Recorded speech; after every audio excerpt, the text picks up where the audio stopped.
하나님의 말씀은 분명 이 성경에 기록되어져 있습니다. 근데 그 하나님의 말씀에 성경에 자신의 이름이 기록되어져 있다라는 것, 그 자체가 참 큰 영광이고 좋은 것일 것입니다. 근데 그 이름이 기록되어지는 것을 넘어서 자신의 생각이 담긴, 자신의 신앙이 담긴 이 잠언에 기록되어진다라는 것은 너무 큰 영광일 것입니다. 잠언의 대부분은 솔로몬이 기록되어져 있지만 오늘 우리가 함께 읽은 잠언 30장은 아굴의 잠언이다라고 우리가 함께 읽은 1절의 말씀 가운데 기록되어져 있습니다. 아굴이라는 사람이 누군지 이 잠언 외에 다른 곳에서는 볼 수가 없습니다. 구약 성경 어디에도 나오지 않고 오직 잠언 30장에만 나옵니다.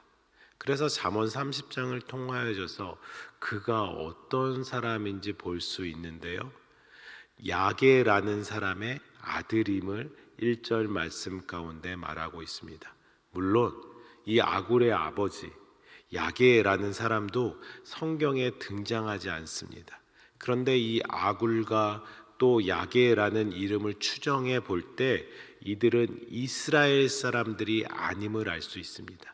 그들의 이름이 이스라엘식 이름이 아니기 때문입니다. 그래서 이들을 이방인으로 추정합니다. 아마도 이방인으로 태어났지만 유대교가 되어서 여호와 하나님을 섬기는 자, 여호와 하나님을 경외하는 자, 하나님을 믿는 자가 된 것입니다.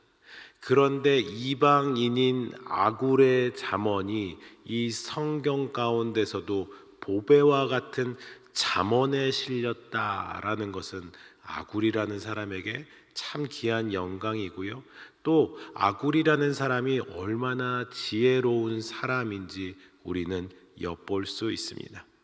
그런데 그는 그렇게 지혜롭고 영광스러운 자리에 있는 그는 자신에 대해서 잠언 30장 2절 오늘의 날주의 말씀 가운데서 계속해서 말하고 있습니다. 2절의 말씀 우리 같이 읽도록 하겠습니다. 나는 다른 사람에게 비하면 짐승이라, 내게는 사람의 총명이 있지 아니하니라. 나는 지혜가 없습니다. 나는 하나님을 도무지 알지 못합니다. 심지어 짐승과 비교하면서 자신이 지혜 없는 사람이다라고 말합니다. 아마도 다른 사람의 총명과 비교하는 모습을 볼 때 어려서부터 율법을 배우는 유대인들에 비하면 이방인인 나 자신 아굴은 정통성도 없고 무언가 부족한 신앙인이다라는 것입니다. 이 부족한 신앙을 가진 아굴이 말하는 잠언은 무엇입니까? 하나님을 아는 지식이 있는 사람들, 하나님 믿는다고 자부하는 사람들, 그 유대교 사람들에게 그는 이렇게 반문을 하며 3절의 말씀으로 4절의 말씀으로 이야기하고 있습니다. 잠언 30장 4절의 말씀입니다. 하늘에 올라갔다가 내려온 자가 누구인지, 바람을 그 장중에 모은 자가 누구인지, 물을 옷에 싼 자가 누구인지, 땅의 모든 끝을 정한 자가 누구인지, 그의 이름이 무엇인지, 그의 아들의 이름이 무엇인지 너는 아느냐.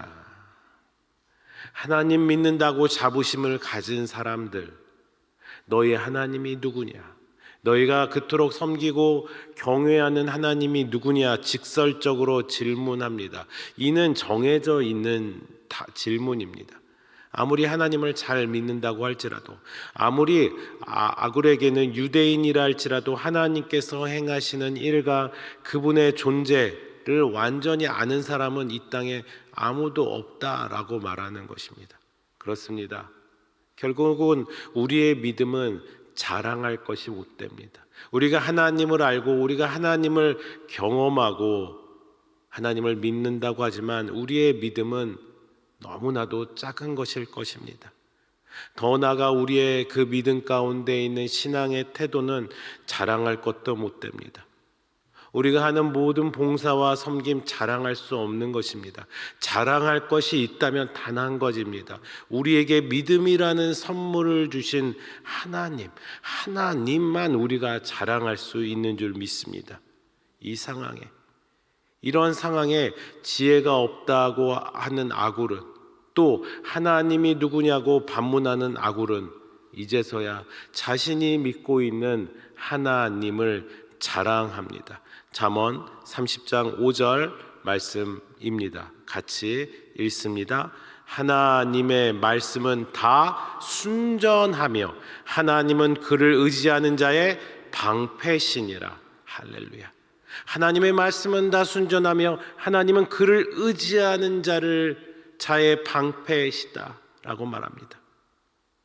오늘의 날주는 아니지만 어제의 날주, 어제 말씀 나누었었던 시편의 말씀과 연결되어져 있습니다. 제가 읽어드리겠습니다. 어제 날주의 본문이었던 시편 18편 30절의 말씀 가운데 이 말씀과 동일한 말씀이 기록되어져 있습니다. 하나님의 도는 완전하고 여호와의 말씀은 순수하니 그는 자기에게 피하는 모든 자의 방패시로다. 시편 18편 30절에도 오늘 이 날주의 말씀 잠언 30장 5절의 말씀과 동일한 유사한 말씀이 기록되어져 있습니다. 하나님의 말씀에 대해서 시편에는 순수하다라고 기록되어져 있고요, 잠언에는 순전하다라고 표현합니다. 순전 동일한 말로 기록되어져 있는데요, 이것은 무엇입니까? 불순물이 없는 상태, 찌꺼기가 없는 상태를 말합니다. 꼭 필요한 것만 있는 상태, 있어야 될 것만 있는 상태, 있는 자체가 존귀한 것, 무엇입니까? 하나님의 말씀이 그렇다라는 것입니다. 하나님의 말씀은 더하거나 뺄 것이 없다라는 것입니다. 그래서 잠언 30장 6절 계속되어져 있는 날조의 말씀 가운데 기록됩니다. 너는 그의 말씀에 더하지 말라. 그가 너를 책망하시겠고 너는 거짓말하는 자가 될까 두려우니라. 하나님의 말씀은 그 자체가 진리입니다. 하나님의 말씀은 버릴 만한 것이 전혀 없습니다. 불순물이 전혀 없는 정금 순금과도 같은 귀한 보물입니다. 그런데 인간의 생각과 그 생각의 언어가 섞여지는 순간 바뀌고 변질되게 됩니다. 마치 하와가 그 뱀 앞에서 다르게 그 하나님의 말씀을 이야기한 것처럼요. 죄인인 인간의 언어가 불순물이 되어서 하나님의 말씀을 변질시킵니다.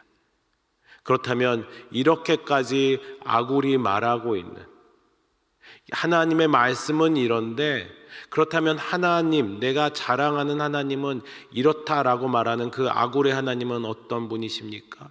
말씀이 완전함으로 하나님 그 자체도, 하나님 그 본래의 모습도 완전하신 모습입니다. 그분은 다 가지신 분이시며 더 필요하지 않는 전능하신 하나님이십니다. 그런 완전하신 하나님의 역사가 말씀을 통해 나타나는 줄 믿습니다. 그래서 이 말씀은 그분의 말씀이기에 순수하고 완벽함을 우리는 분명히 알고 있습니다. 다른 사람을 말할 나위도 없이 자신이 먼저 아굴은 이 하나님 앞에서 내가 무지하고 내가 짐승보다 못하다라고 고백하면서 나아갑니다. 그런데 이런 고백 가운데 그치지 않고 아굴은 계속해서 자신의 간구를 드립니다. 자신이 지혜가 없고 자신이 믿는 하나님이 이런 하나님인데 이제 그는 내가 하나님 앞에 간구를 합니다. 물론 자연스러운 모습입니다. 그 다 가지신 분, 전지전능하신 하나님 앞에 나의 원하는 것, 소망을 말하는 것은 당연합니다. 그런데 그 소망의 내용이 무언가 이 문맥상 어울리지 않는 그런 말씀과도 같습니다. 잠언 30장 7절의 말씀입니다. 내가 두 가지를 주께 구하였사오니 내가 죽기 전에 내게 거절하지 마시옵소서. 이 하나님 앞에 간구한다라는 거 내용 자체가 좋은데 그 짐승보다 못한 존재다라고 말하는 아굴 스스로가 이제 무엄하게 두 가지나 하나님 앞에 간구합니다. 그러면서 죽기 전에 거절하지 말라는 것만큼 간절하다라는 것이에요. 꼭 들어주셔야 된다라는 것이에요. 그 자신에 대해서 말한 것 같이 짐승보다 지혜롭지 못한 자인데 그가 이렇게 간구하는 내용은 무엇입니까? 8절과 9절의 말씀 우리 같이 함께 읽도록 하겠습니다. 곧 헛된 것과 거짓말을 내게서 멀리하오시며 나를 가난하게도 마옵시고 부하게도 마옵시고 오직 필요한 양식으로 나를 먹이시옵소서. 혹 내가 배불러서 하나님을 모른다 여호와가 누구냐 할까오며 혹 내가 가난하여 도둑질하고 내 하나님의 이름을 욕되게 할까 두려워함이니이다. 두 가지의 간구의 내용과 이유가 기록되어져 있습니다. 첫 번째는 허탄과 거짓말에서 떠나게 해달라라는 간구고요. 두 번째는 필요한 양식을 채워달라는 것입니다. 자신의 구원을 위해 간구한 필요한 양식은 내 분깃의 떡이라는 것입니다. 나에게 필요한, 아니 나에게 정해진 것이라는 것입니다. 헛된 욕심 대신 필요한 것만큼 구하는, 간구하는 모습입니다. 참 지혜로운 모습이고 참 바른 기도의 내용일 것입니다. 나의 필요만을 구하는 것이 아닌 것을 이 말씀을 통해 분명히 알 수 있습니다. 그리고 그 기도의 이유에 대해서도 그가 재산을, 그가 떡을 구한 것이 아님을 이유를 말하고 있습니다. 9절 가운데 기록되어져 있죠. 지나치게 부하거나 가난하면 하나님을 잊어버리거나 하나님의 영광을 가릴까 염려가 되어서 말하는 것입니다. 마치 자신의 구원과 하나님의 영광을 위한 기도, 우리가 예배 가운데 모임 가운데 마지막으로 드려지는 기도 무엇이죠? 주기도문의 흐름과 오늘 이 8절과 9절의 말씀은 동일한 그 모습의 기도의 내용입니다. 먼저 그의 나라와 의를 구하는 내용, 자신보다 하나님의 영광을 먼저 생각하는 동시에 자신의 한계에 대해서 아굴은 지혜로운 고백으로 하나님께 간구하고 있습니다. 여느 사람처럼 부해지거나 가난해지면서 자신의 신앙이 변질될 것을 아는 지혜로운 고백을 하고 있습니다. 이 지혜로운 고백은 참다운 지혜는 자신의 한계를 인정하며 하나님 앞에 간구하는 겸손한 모습임을 보여주고 있습니다. 이 아굴의 기도는 적당히 달라는 중용의 모습이 아닙니다. 아굴의 이 기도는 겸손하게 해달라는, 내가 하나님 앞에서, 내가 이 세상 앞에서, 모든 사람들 앞에서 겸손하게 해달라는 내용입니다. 자신이 어떤 순간에도 교만하지 않도록 겸손하게 해달라는 것입니다. 자신의 위치를 알고 자신을 낮춰달라는 것입니다. 오늘 우리는 잠언 30장의 날주의 말씀을 통해서 아굴이라는 한 사람의 짧은 말씀을 읽게 되었습니다. 적당히가 아니라 겸손히 살기를 원하는 그의 모습을 보았습니다. 그래서 그는 짐승보다 못한 지혜를 가진 자라고 스스로 낮추며 하나님만이 완전하시고, 그리고 그 하나님께서 나에게, 우리에게 하시는 말씀이 순전하고 순수함을 말씀하고 있습니다. 오늘 우리의 삶 가운데서도 하나님은 이렇게 완전하신 말씀으로 은혜를 주고 계십니다. 이 말씀 가운데 우리가 태할 태도는 무엇입니까? 말씀을 들었으므로 괜찮아가 아니라, 말씀을 들었으므로 이렇게 해야지가 아니라, 말씀 앞에 더욱더 낮아져서 하나님, 이 말씀 가운데 있는 은혜를 붙들고 살겠습니다. 이 말씀을 의지하며 살겠습니다. 이 말씀과 동행하겠습니다. 말씀 아니면 안 됩니다. 말씀이 나의 양식입니다 라는 절대적인 모습으로 겸손함으로 살아갈 때 하나님과 동행하는 복된 삶을 살 줄 믿습니다. 오늘 이 하루 하나님의 말씀으로 시작하는 여러분들을 주의 이름으로 축복합니다. 이 시간뿐만이 아니라 오늘의 모든 삶 가운데 하나님의 말씀으로 겸손히 주를 의지하고 주를 나타내시는 여러분들이 되시길 주의 이름으로 축복합니다. 우리 주기도문으로 이 기도의 시간 마치기 원합니다. 하늘에 계신 우리 아버지여, 이름이 거룩히 여김을 받으시오며 나라의 임하옵시며 뜻이 하늘에서 이룬 것 같이 땅에서도 이루어지이다. 오늘날 우리에게 일용할 양식을 주옵시고 우리가 우리에게 죄 지은 자를 사여 준 것 같이 우리의 죄를 사여 주옵시고 우리를 시험에 들게 하지 마옵시고 다만 악에서 구하옵소서. 대개 나라와 권세와 영광이 아버지께 영원히 있사옵나이다. 아멘.